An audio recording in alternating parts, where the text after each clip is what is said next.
So I'm just in the Uber now on the way to the dentist, and I thought I would make this video to talk about the safest way to get around in Colombia, especially in a city like Cali, which is notorious for crime, kidnappings, that sort of thing.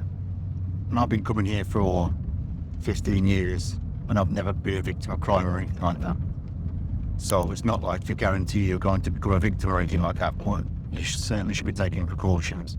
But one of the first precautions you can take is make sure that you use Uber Comfort, because you generally get a better standard of car, a better standard of driver. I think they have to complete a certain amount of trips. I'm in Uber right now, Uber Comfort, and it's a fairly new car. I'm not going to show the driver's face or anything like that, but it's in good condition.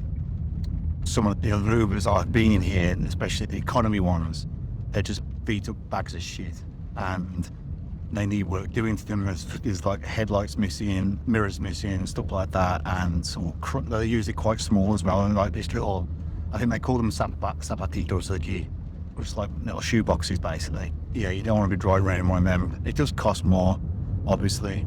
You're going to be paying around 20% more, but I don't care. I value my safety and my comfort over saving a couple of dollars.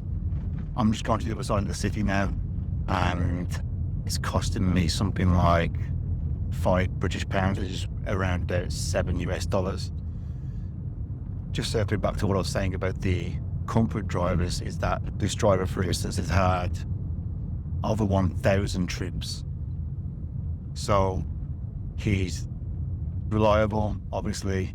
He's been doing this a while and not had any issues. He's got like a 4.9 rating, and Uber would not elevate him to the status of a comfort driver if he was robbing people or whatever. So definitely that's my first tip, is to use Uber Comfort here.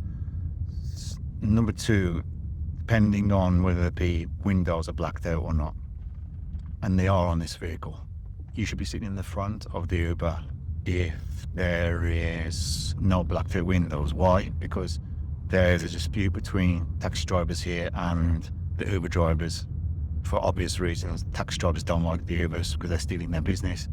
So if they see a normal car riding around with a gringo in the back, then they've been known to attack them. It's obviously rare, but yeah, you want to be sitting in the front. But this car's got completely blacked out windows, which is great. So I'm able to sit in the back in relative peace. Also, having a blacked out window like this is good because I can get my phone out like this. It's not a good idea to start flashing your phone around or whatever, especially when the car doesn't have air conditioning and the driver's got all the windows down, because there could be a motorbike driver put next to you and just see an opportunity and just grab it. I'm not saying this shit happens all the time, but you need to be aware it does happen, and just minimize the opportunities for this to be a victim of crime here. Always check the plate, the placa, before you get in the car. Another thing I like about the Uber Comforts is that they usually, most of the time they ask, I'm not too sure if it's the Express as well, but for sure the Comforts, they always ask you for a bin. Again, extra layer of security. I think you're recording this as well on his phone or something like that. So again, all ticks in regards to safety. Women especially here, don't keep hailing any taxis off the street. Don't ever go with somebody who calls themselves an Uber driver when you're walking out of a shopping centre or whatever, and rather than get you from the app, because yeah, you're asking for trouble there. Taxis are fine here, but again, you need to be getting them from official taxi ranks. But I prefer using Uber because it's all tracked, and like I said, using the Uber Comfort is just that extra layer of security for me, an extra layer of confidence. I think that's about it really, safety-wise. Another thing is, don't expect people to speak English here, because 99% of the population doesn't speak English, which is, again, I've talked about this in my other videos, is absolutely fine by me. I'll get to practice my Spanish. Another good thing about the Uber Comfort though is you get to choose whether you want no conversation. So I don't ever choose that. I think it's a bit rude, but I'll just put my earphones on if I want that. But you can choose that if you don't want to talk with them. If you don't want them to talk to you. But yeah, if you want to practice your Spanish, then going on a long trip inside an Uber is a good way to do that. Something I forgot to mention as well is that in the comfort cars, they all tend to have air conditioning, whereas the standard express cars, either they have air conditioning and it's broken, or they don't have air conditioning, or they have air conditioning but they don't want to use it because it uses more petrol. So what do? They open the windows and then you got to breathe all the pollution on. And I'm telling you, the pollution is going to be really bad.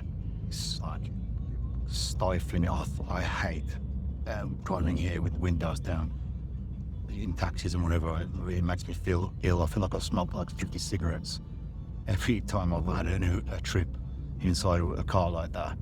So for sure, I prefer to pay a bit extra for these comfort cars when windows up and conditioning on, nice and cool, not breathing all these fumes and shit from the street.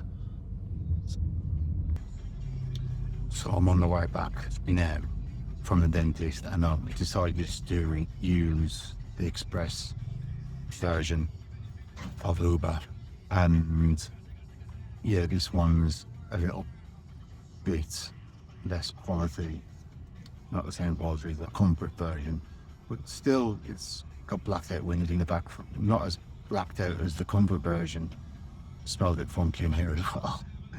But it's a bit hit and miss with the express ones. Like some of the ones that pick you up are literally skips on wheels.